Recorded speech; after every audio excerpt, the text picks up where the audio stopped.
Greetings and welcome to my YouTube page. Today's video is a little different. I didn't intend for it to be a historical deep dive into late 1800s London, but here we go.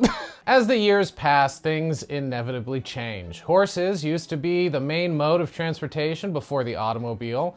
It was illegal for children to work in mines and factories, and everyone agreed you couldn't possibly build a better mousetrap. Now, cars have absolutely decimated public transportation infrastructure. It's only kind of legal for children to work in mines and factories, and you can exterminate varmints by poisoning, decapitation, or just shoot them right in the face with Wyatt Earp's revolver. In the 1800s, you were pretty much fucked if you weren't born into a rich family or were able to make vast amounts of money through exploitative means. The average person worked 12 to 16-hour days and made barely enough to survive on, and industrialization led to rapid urbanization that created some of the worst living conditions in history, where pollution was rampant. The River Thames in London, for example, became so polluted with sewage and factory waste that it was devoid of any aquatic life and resulted in multiple cholera outbreaks in 1832, 48, 53, and 54. The summer of 1858 was an unusually hot one that warmed the river to the point that it stunk up the entire city of London,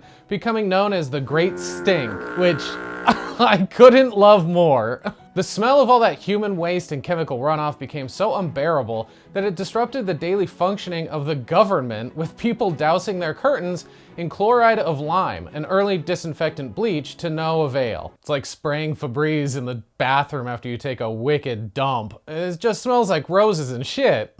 The shit smell doesn't go away. Because of these conditions, people had to be inventive and resourceful if they wanted to make a living. Many street urchins began scrounging around in all that waste, searching for anything of value they could sell to local merchants. With many jobs offering low wages for very dangerous work, communities of these scavengers cropped up with their own lingo, culture, and specialties. One of these communities were the mudlarks, junk men who would find treasures along the shore of the Thames, the same river that was full of all that human waste and debris that looked less like a river and more like the water you use when you're cleaning paintbrushes out. Over the centuries, mudlarking has come in and out of fashion, usually due to economic strife and inequality, but more recently as a fun outdoor activity similar to beachcombing or metal detectoring.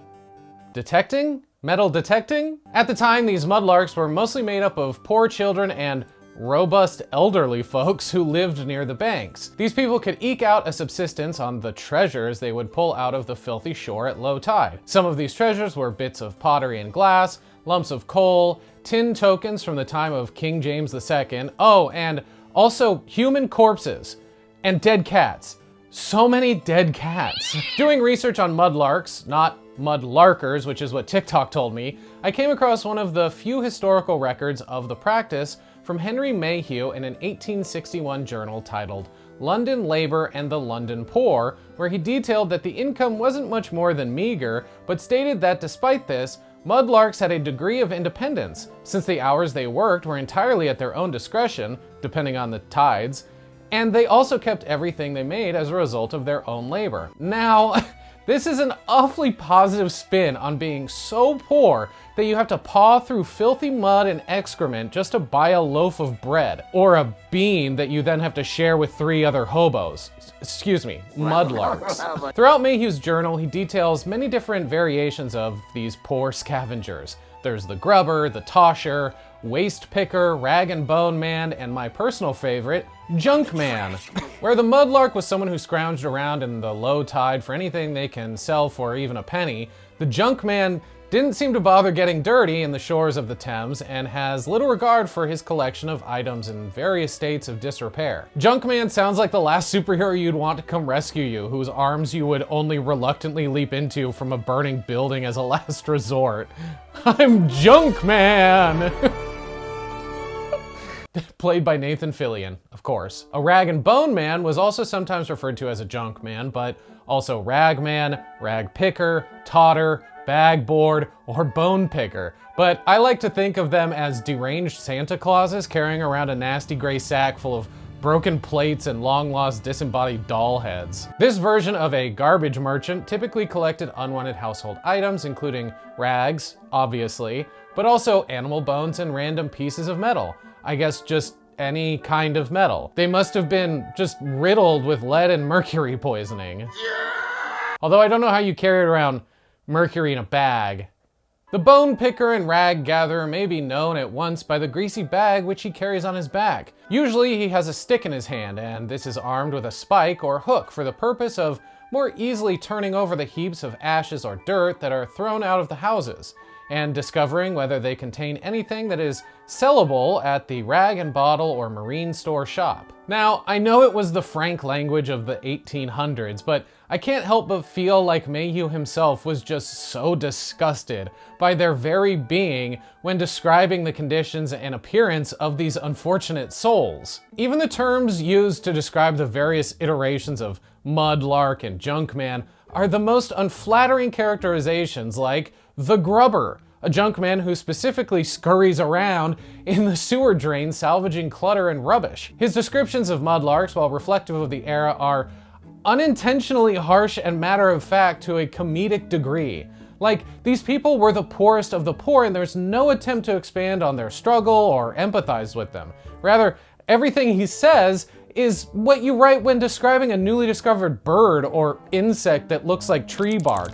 There it is! How fascinating! I can't believe people live like this, and I won't be doing any more research into how they came to be sewer dwellers.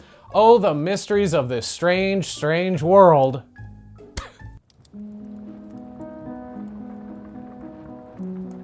Oh, the sheer audacity of these ragmen, trotting about with their greasy sacks, brimming with the foulest refuse imaginable. Ooh. I dare not venture too close, lest I incur the wrath of their pungent aroma. And then there's the junk man, that unwashed peddler of trash ware, forever hawking his mounds of loose twine, scrap metal, and broken pottery. He's not above tossing in the occasional petrified feline corpse for good measure.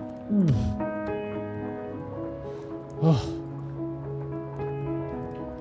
Truly, the depths of human squalor never cease to amaze me.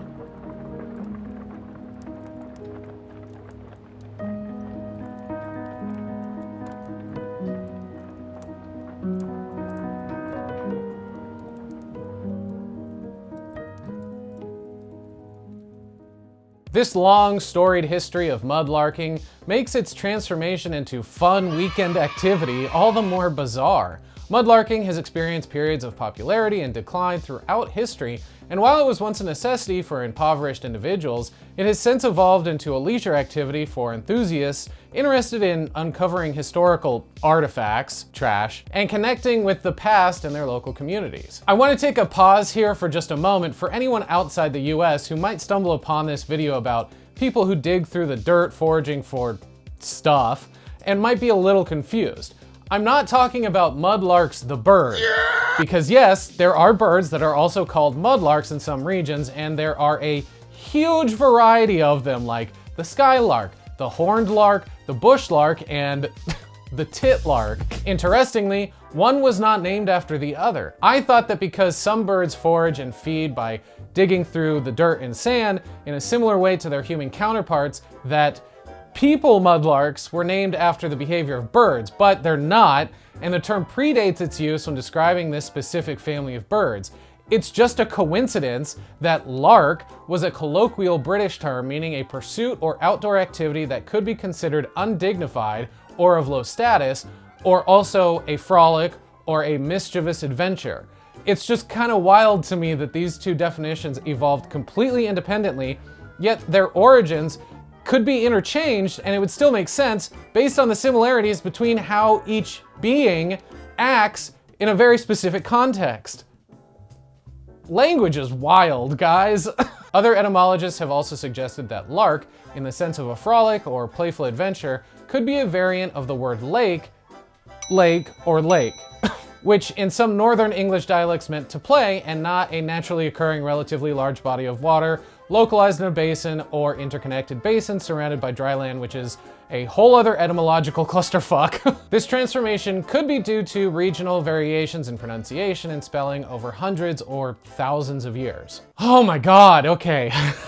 back to people digging up junk on the beach. With the rise of social media and especially TikTok, any activity is noteworthy where, as I've mentioned before, you can find just the most niche communities and trends for your weird little discipline and interests, like how some people just absolutely love studying. I assume these are the same people who would remind the teacher right before the bell that the teacher didn't assign any homework and would go on to live a life of relentless bullying. The current mudlarking trend on TikTok is relatively new, emerging in the late 2010s and gaining some more traction in the early 2020s, where mudlarkers share their discoveries, techniques, and experiences wading through the fresh, filthy loam. There are countless creators who wander around places like Dead Horse Bay in Brooklyn and find just so much shit. I'm at Dead Horse Bay and I just found a ton of shit. I found this mirror. I think this is a staple gun. This might be my favorite. I don't know what this used to be. Some like cool porcelain pieces. Some more porcelain pieces. I have this little dish. This. And I'm pretty sure this is a book. There's more variety here than in a 5,000 square foot antiques warehouse. I am a little disappointed there are no dead horses on Dead Horse Bay, considering how often people use to find decomposing feline corpses while mudlarking. Fun fact about Dead Horse Bay though, it got its name from periodically getting clogged up by horse carcasses from the adjacent glue factory. Today you can find a large array of glass bottles, old shoes, and construction materials from one of the 4 nearby landfills that occasionally leak into the bay. So, you know, not much has changed since the 1800s pollution problem. Artists and craftspeople go here to collect decorative materials from the beach to make their Lovecraftian hell mosaics.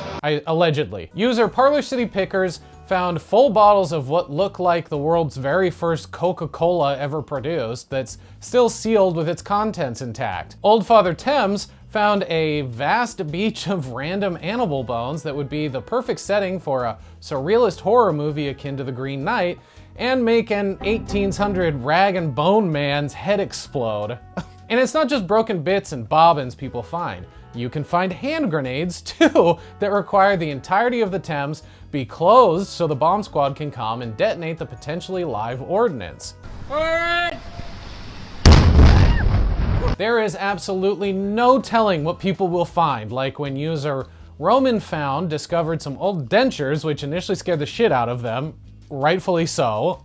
They were so close to finding a dead body. But what I find more frightening is potentially coming across old bits and pieces of radioactive Fiesta-ware plates among the billion shards of pottery and glassware, like this radioactive salt shaker and these pieces of radioactive glass. Don't worry about using gloves, just raw dog that thing and absolutely put some salt in it, my dude. Also, you could just go to thrift stores with a black light and find radioactive glass for sale. Mudlarkers on TikTok often uncover items of historical significance along the more than 200-mile length of the Thames, like this brass dildo from, I don't know, the 1500s? And this is because there is over 2,000 years of history buried under all that muck, like this Victorian poison bottle, or this Victorian poison bottle, an old dinner bell, or what looks like the hubcap to a 1970s Ford Econoline. This person seems to have found a Horcrux, and someone else found a tiny pistol that was probably owned by a 19th century prostitute. Absolutely no theme here. Mudlarking originated in London, but that hasn't stopped people from around the world going out and getting absolutely filthy in search of tiny sampled perfume bottles in New Jersey. And it's whole. These people are both dead now. It seems like most people in the States find less historically significant items that probably don't have a rich history and are just garbage, like an old child's car seat. I guess my question is, what is considered treasure when mudlarking? The car seat might have an actual utility if you were able to clean it up, whereas a piece of broken radioactive glass is almost certainly dangerous and should not be kept in anyone's home. What is truly trash and what is meaningful treasure? I mean, I guess if you personally are excited by finding junk in a river, it has value, right? I like the odd trinket and old Victorian bottle, but at a certain point, any one of these thousands of pieces of old junk lose their importance and meaning, and you've discovered you're now a hoarder, right? No? One or two little bottles is cool and you can appreciate them wholly, I guess by just like staring at them all day. Whereas like A wall collage made up of 100 broken plates loses its charm a little, I would think. Like, truly, why do we value things like a broken figurine head and not this MacBook that was found in the soupy mud of the New Jersey shoreline? Typically, humans see something like an old brass dinner bell or dildo as being a rarity, and because of this rare nature, it has intrinsic value. There may have been a purveyor of brass dildos 200 years ago, but no longer. The craftsmanship and labor that was required to make something out of brass also adds to that perceived value. You can buy any number of dildos today in different sizes, shapes, colors, and even species. I don't know what's more concerning, the fact that I knew that this website existed before I wrote this script, or that it exists at all. But they're all mass-produced using injection molding and arguably lack the same level of overall craftsmanship. I can't believe I'm talking about craftsmanship in terms of brass dildos. Okay, we also have a tendency to romanticize the past. Finding old Coke bottles evokes a longing for a perceived simpler or more mysterious past. Well, maybe not the Coke bottles, but definitely the dildo. This nostalgia isn't evoked by modern technology, which we associate with the present or the future, and has less charm in its cold, sleek, sterile aluminum casing. Each ancient artifact has a unique story or history that is often unknown, which invites imagination and speculation. We may fill in the blanks and create a story for that Horcrux perfume bottle, or brass dildo. People are intrigued by the mystery and potential significance of these finds. On the flip side, modern objects whose origins and uses are well known do not offer the same scope of imagination. There's no place for mystique when finding a waterlogged Zune. The act of finding and keeping old artifacts can also satisfy a psychological desire for ownership and collection. These kinds of collecting can be seen as a reflection of an individual's personal interests and identity. Mudlarking itself was considered dead about 50 years ago, but thanks to human curiosity, it had a revival and continues to foster a sense of community among enthusiasts who share a passion for uncovering hidden treasures. Trash. Even if those hidden treasures are the discarded remains of a 1982 ET action figure or a Beretta handgun. However, there are some issues to be aware of before pulling on your wellies and grabbing one of those garden claw things. Different regions have specific laws governing mudlarking and beachcombing. In the UK, there are specific regulations and the need for a permit to mudlark in certain areas of the Thames for many reasons, like safety, because there are still areas that are contaminated with pollution, and biohazards like the occasional dead animal. Really, you should put on a hazmat suit just to be safe, because it's not uncommon to find human remains. And also radioactive glass. It's also not just about finding what most might consider trash. Many historically significant artifacts are found while mudlarking. Removing them without proper documentation or archaeological methods can lead to a loss of important historical information.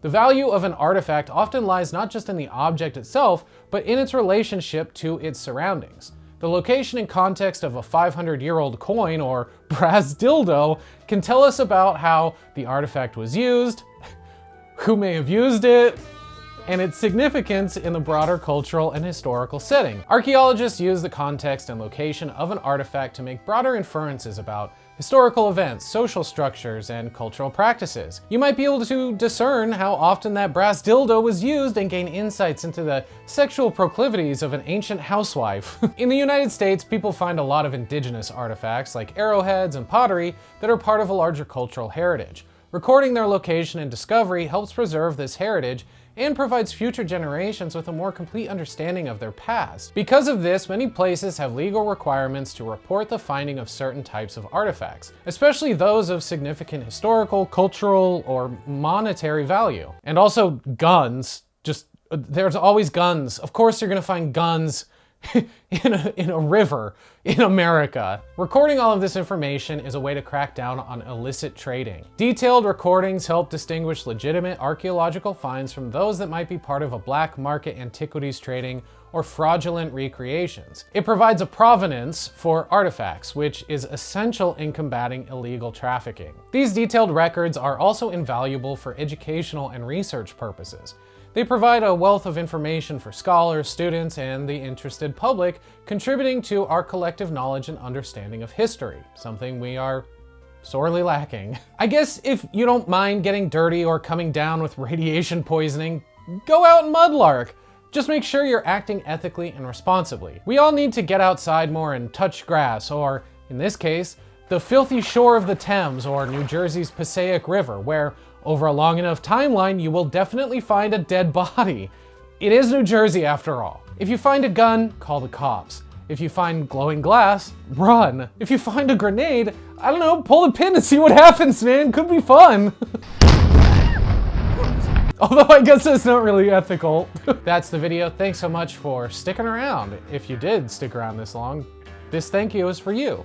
Thank you so much, you're special. This video was not what I intended it to be. It was supposed to be just me looking at some random TikToks of people digging around in the mud, looking for stuff, and kind of took on a life of its own. So I hope you learned something, because I know I did.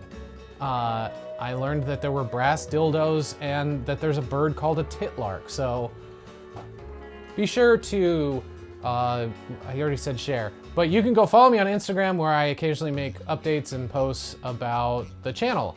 And also, you know, like I said last time, just the stuff I'm getting up to as like a little scamp. Maybe I'm a lark. I get up to mischievous adventures occasionally. So go follow me on Instagram if you want to see some of those mischievous adventures. Until next time, thank you so much, and vanish.